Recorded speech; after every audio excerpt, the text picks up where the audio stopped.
Hello. Over the next few days, I'm going to read you this book. It's called Family Moomintroll, and it was by Tove Jansson. I was read this book when I was a little boy, when I was at school. It's about a family of Moomintrolls who live in a little house in Moomin Valley, but maybe the best way to make you understand it is to read. I'm going to read you the prologue, which is like a tiny bit right at the front of the book, just that little bit there. And then I'm going to read you chapter 1 today. I hope you like it. And if you do, make sure you look out for chapter 2 coming very soon. One grey morning, the first snow began to fall in the Valley of the Moomins. It fell softly and quietly, and in a few hours, everything was white. Moomintroll stood on his doorstep and watched the valley nestle beneath its winter blanket. Tonight, he thought, we shall settle down for our long winter's sleep. All Moomintrolls go to sleep about November. This is a good idea, too, if you don't like the cold and the long winter darkness. Shutting the door behind him, Moomintroll stole in to his mother and said, "The snow has come." "I know," said Moomin Mama. "I've already made up your beds with the warmest blankets. You're to sleep in the little room under the eaves with Sniff." "Oh, but Sniff snores so horribly," said Moomintroll. "Couldn't I sleep with Snufkin instead?" "As you like, dear," said Moomin Mama. "Sniff can sleep in the room that faces east." So the Moomin family, their friends, and all their acquaintances began solemnly and with great ceremony to prepare for the long winter. Moomin Mama laid the table for them on the veranda, but they only had pine needles for summer. It's important to have your tummy full of pine if you intend to sleep all through the winter. When the meal was over, and I'm afraid that it didn't taste very nice, they all said good night to each other, rather more carefully than usual, and Moomin Mama encouraged them to clean their teeth. Then Moomin Papa went round and he shut all the doors and shutters and hung a mosquito net over the chandelier so that it wouldn't get dusty. Then everyone crept into his bed and, making a cosy nest for himself, pulled his blanket over his ears and thought of something nice. But Moomintroll sighed a little and said, "I'm afraid we shall waste an awful lot of time." "Don't worry," answered Snufkin. "We shall have wonderful dreams, and when we wake up, it'll be spring." Mumbled Moomintroll sleepily, but he'd already drifted away into a hazy dream world. Outside, the snow fell thick and soft. It already covered the steps and hung heavily from the roofs and eaves. And soon Moomin House would be nothing but a big round snowball. The clocks stopped ticking, one by one. Winter had come. That's the prologue, which is a little bit that comes before a story. But why don't I first show you one of my favourite illustrations in the whole of all the world? Love that illustration. I made a lino cut of it once, but I wasn't as clever at making it as Tove Jansson was. Chapter 1, in which Moomintroll, Snufkin and Sniff find the Hobgoblin's hat, how 5 small clouds unexpectedly appear, and how the Hemulen finds himself a new hobby. One spring morning at 4 o'clock, the first cuckoo arrived in the Valley of the Moomins. He perched on the blue roof of Moomin House and cuckooed 8 times, rather hoarsely to be sure, as it was still a little bit early in the spring, and then he flew away to the east. Moomintroll woke up and he lay for a long time looking at the ceiling before he realised where he was. He had slept 100 nights and 100 days, and his dreams still thronged about his head, trying to coax him back to sleep. But as he was wriggling around, trying to find a cosy new spot to sleep, he caught sight of something that made him quite wide awake. Snufkin's bed was empty. Moomintroll sat up. Yes, Snufkin's hat had gone. Goodness gracious me, he said, tiptoeing to the open window. Aha! Snufkin had been using the rope ladder. Moomintroll scrambled over the windowsill and climbed cautiously down on his short legs. He could see Snufkin's footprints plainly in the wet earth, wandering here and there, rather difficult to follow, until suddenly they did a long jump and crossed over themselves. He must have been very happy, decided Moomintroll. He did a somersault here, that's clear enough. Suddenly, Moomintroll lifted his nose and listened.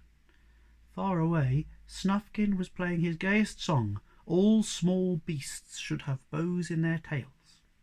And Moomintroll began to run towards the music. Down by the river he came upon Snufkin, who was sitting on the bridge with his legs dangling over the water, his old hat pulled down over his ears. "Hello," said Moomintroll, sitting down beside him. "Hello to you," said Snufkin, and went on playing. The sun was up now, and it shone straight into their eyes, making them blink, and they sat swinging their legs over the running water, feeling happy and carefree. Oh, they had had many strange adventures on this river, and brought home many new friends. Moomintroll's mother and father always welcomed all their friends in the same quiet way, just adding another bed and putting another leaf in the dining-room table. And so Moomin House was rather full, a place where everyone did what they liked, seldom worried about tomorrow. Very often unexpected and disturbing things used to happen, but nobody ever had time to be bored, and that is always a good thing. When Snufkin came to the last verse of his spring song, he put his mouth organ in his pocket and said, "Is Sniff awake yet?" "I don't think so," answered Moomintroll. "He always sleeps a week longer than the others." "Well, then we must certainly wake him up," said Snufkin as he jumped down. "We must do something special today, because it's going to be fine." So Moomintroll made their secret signal under Sniff's window, 3 ordinary whistles first, and then a long one through his paws, and it meant, "There's something doing." They heard Sniff stop snoring, but nothing moved up there. "Once more," said Snufkin, and they signalled even louder than before, and then the window banged up. "I'm asleep," shouted a cross voice. "Come on down and don't be angry," said Snufkin. "We're going to do something very special." Then Sniff smoothed out his sleep-crinkled ears and clambered down the rope ladder. I should perhaps mention they had rope ladders under all the windows because it took so long to use the stairs. It certainly promised to be a fine day. Everywhere, befuddled little creatures, just woken from their long winter sleep, poked about, rediscovering old haunts, and busied themselves airing clothes, brushing out their moustaches, and getting their houses ready for the spring.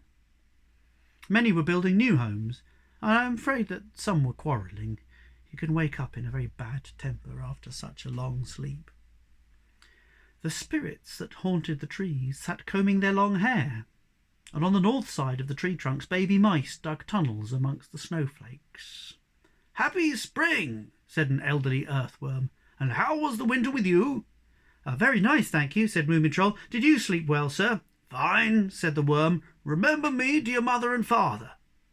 So they walked on, talking to a lot of people in this way, but the higher up the hill they went, the less people there were, and at last they saw 1 or 2 mother mice sniffing round and spring cleaning. It was wet everywhere. "Oh, how nasty," said Moomintroll, picking his way gingerly through the melting snow. "So much snow is never good for a Moomin. Mother said so," and he sneezed. "Listen, Moomintroll," said Snufkin, "I have an idea. What about going to the top of the mountain and making a pile of stones to show that we were the first to get there?" "Yes, let's," said Sniff, and he set off at once so as to get there before the others. When they reached the top, the March wind gambolled around them, and the blue distance lay at their feet. To the west was the sea. To the east, the river looped around the lonely mountains. To the north, the great forest spread its green carpet, and to the south, the smoke rose from Moomintroll's chimney, for Moomin Mama was cooking the breakfast. But Sniff saw none of these things, because on the top of the mountain lay a hat, a tall black hat. "Someone's been here before," he said. Moomintroll picked up the hat and looked at it. "It's a rarey hat," he said.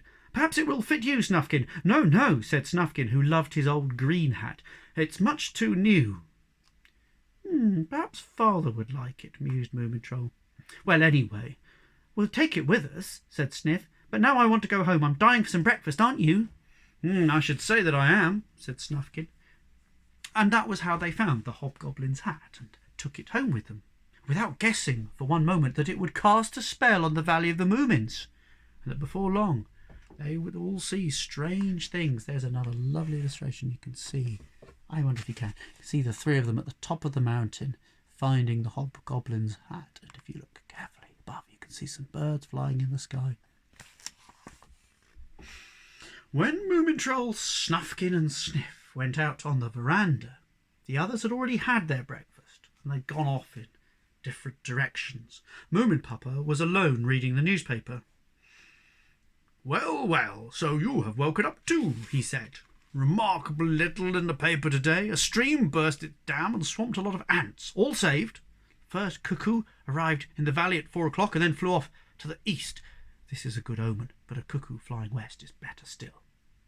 "Look what we found," interrupted Moomintroll proudly. "A beautiful new top hat for you." Moominpapa put aside his paper and examined the hat very thoroughly. Then he put it on in front of the long mirror. It was rather too big for him. In fact, it nearly covered his eyes, and the effect was very curious. There's Moominpapa trying on the Hobgoblin's hat.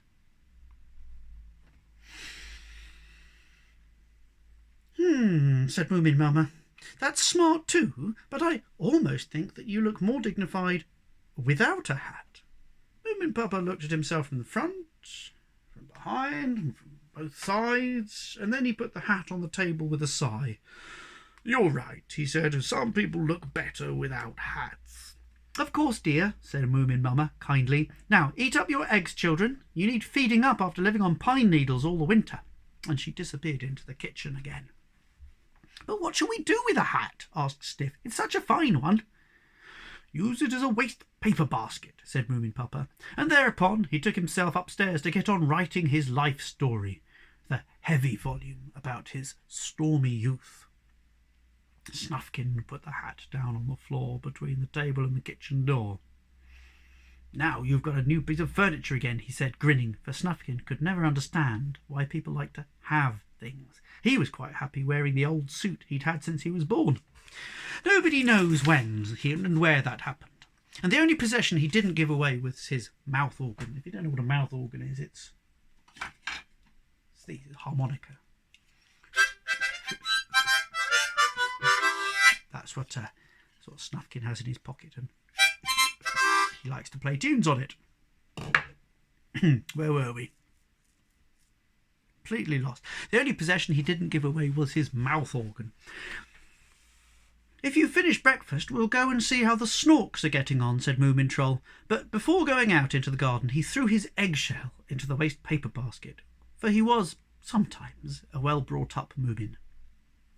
The dining room was now empty. In the corner between the table and the kitchen door stood the Hobgoblin's hat with the eggshell in the bottom, and then something really strange happened. The eggshell began to change its shape. This is what happens, you see. If something lies long enough in the Hobgoblin's hat, it begins to change into something quite different. What that will be, you never know beforehand. It was lucky that the hat hadn't fitted Moominpapa, because the protector of all small beasts knows what would have come of him if he'd worn it for a bit longer.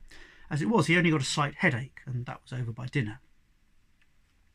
Meanwhile, the eggshell had become soft and woolly, although it still stayed white, and after a time it filled the hat completely. Then 5 small clouds broke away from the brim of the hat and sailed out onto the veranda, thudded slowly down the steps, and hung there just above the ground. The hat was empty. "Goodness gracious me," said Moomintroll. "Is the house on fire?" asked the Snork Maiden anxiously. The clouds were hanging in front of them without moving or changing shape, as if they were waiting for something. The Snork Maiden put out her paw very cautiously and patted the nearest one. "It feels like cotton wool," she said in a surprised voice. The others came nearer and felt it too. "Just like a little pillow," said Sniff. Snufkin gave one of the clouds a gentle push. It floated on a bit, and then stopped again. "Whose are they?" asked Sniff. "How did they get on the veranda?" Moomintroll shook his head. "It's the queerest thing I've ever come across," he said. "Perhaps we ought to go in and fetch Mother." "No, no," said the Snork Maiden. "We'll try them out ourselves." And she dragged a cloud onto the ground and she smoothed it with her paw. "So soft," said the Snork Maiden. And the next minute she was rocking up and down on the cloud with loud giggles. "Can I have one too?" squeaked Sniff, jumping onto another cloud. "Hupsy-daisy!" But when he said hup, the cloud rose. It made an elegant little curve over the ground.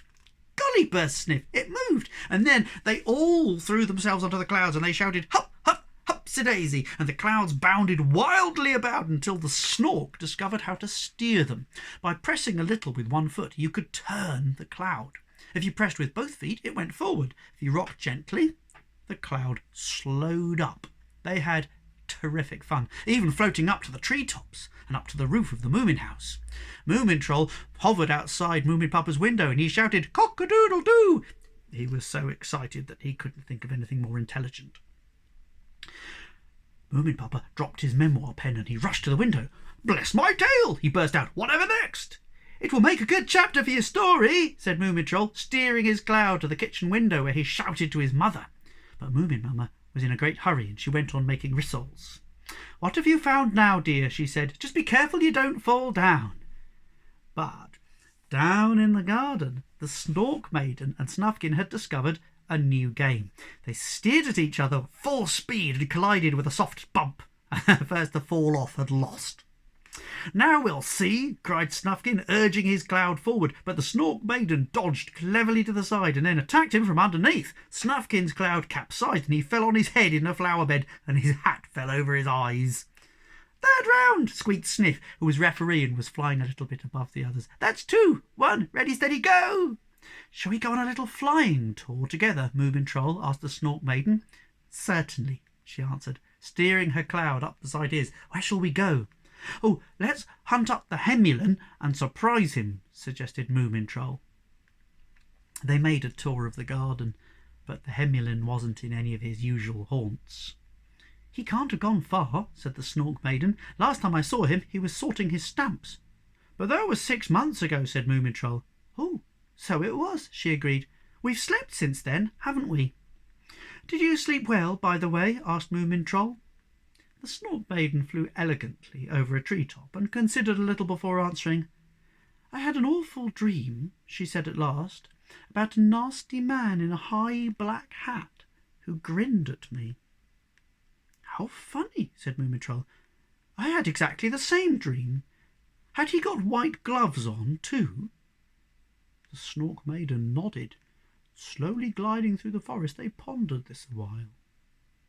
Suddenly they caught sight of the Hemulen, who was wandering along with his hands behind his back and his eyes on the ground. Moomintroll and the Snork Maiden made perfect 3-point landings on either side of him and called out brightly, "Good morning!"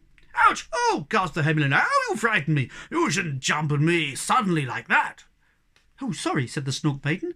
"Look what we're riding on." "That's most extraordinary," said the Hemulen, "but I'm so used to you doing extraordinary things that nothing surprises me. Besides, I'm feeling melancholy just now." "Why is that?" asked the Snork Maiden sympathetically. "Oh, it's such a fine day, too." "You wouldn't understand anyway," said the Hemulen, shaking his head. "We'll try," said Moomintroll. "Have you lost a rare stamp again?" "On the contrary," answered the Hemulen gloomily. "I have them all, every single one. My stamp collection is complete. There is nothing missing." "Well, isn't that nice?" said the Snork Maiden encouragingly. "I said you'd never understand me, didn't I?" moaned the Hemulen. Moomintroll looked anxiously at the Snork Maiden, and they drew back their clouds a little out of consideration for the Hemulen's sorrow. He wandered on, and they waited respectfully for him to unburden his soul. At last he burst out, "How hopeless it all is!" And then another pause, and he added, "What's the use? You can have my stamp collection for the next paper chase. "But Hemulen," said the Snork Maiden, horrified, "that would be awful. Your stamp collection is the finest in the world." "That's just it," said the Hemulen in despair. "It's finished. There isn't a stamp or an error that I haven't collected, not one. What shall I do now?" "I think I'm beginning to understand," said Moomintroll slowly. "You aren't a collector any more. You're only an owner. That isn't nearly so much fun." "No," said the heartbroken Hemulen, "not nearly." And he stopped. He turned his puckered-up face towards them. "Dear Hemulen," said the Snork Maiden, taking him gently by the hand, "I have an idea. What about your collecting something different, something quite new?" "That's an idea," admitted the Hemulen, but he continued to look worried because he thought he oughtn't to look too happy after such a big sorrow. "Butterflies, for example," suggested Moomintroll. "Impossible," said the Hemulen, and became gloomy again. "One of my second cousins collects them, and I can't stand him." "Film stars, then," said the Snork Maiden. The Hemulen only sniffed. "Ornaments," Moomintroll said hopefully. "They're never finished." The Hemulen pooh-poohed that too. "Well, then, I really don't know," said the Snork Maiden. "We'll think of something for you," said Moomintroll consolingly. "Mother's sure to know. By the way, have you seen the muskrat?" "He's still asleep," the Hemulen answered sadly. "He says it's unnecessary to get up so early, and I think he's right." And with that he continued his lonely wanderings, while Moomintroll and the Snork Maiden steered their clouds right up over the treetops and rested there, rocking slowly in the sunshine. They considered the problem of the Hemulen's new collection. "What about shells?" the Snork Maiden proposed. "Or rarey buttons," said Moomintroll.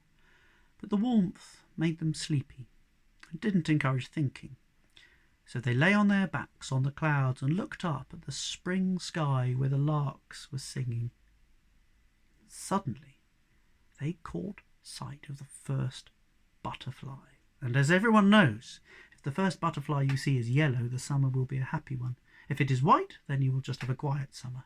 Black and brown butterflies should never be talked about. They are much too sad.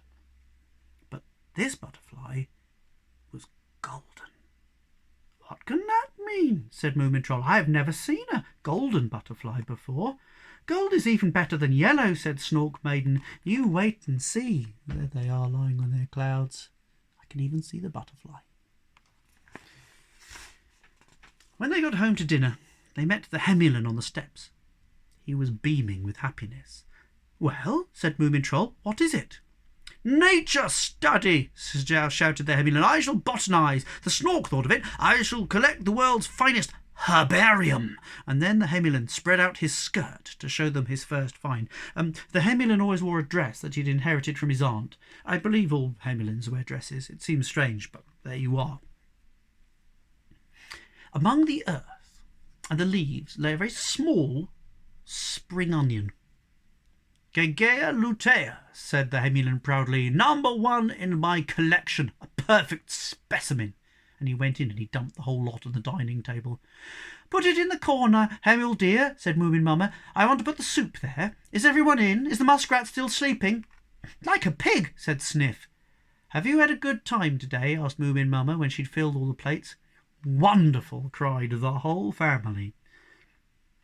Next morning, when Moomintroll went to the woodshed to let the clouds out, they'd all disappeared, every one of them, and nobody imagined that it had anything to do with the eggshell, which was once again lying in the Hobgoblin's hat. That's the end of chapter 1. And I shall read you another chapter very soon, and I hope you will enjoy it very soon. But for right now, I shall leave you. That is the end of chapter 1 of the Family Moomintroll by Tove Jansson. I hope you enjoyed it. I hope I see you again very soon. Until then, be good, be kind, look after each other, stay safe. Bye.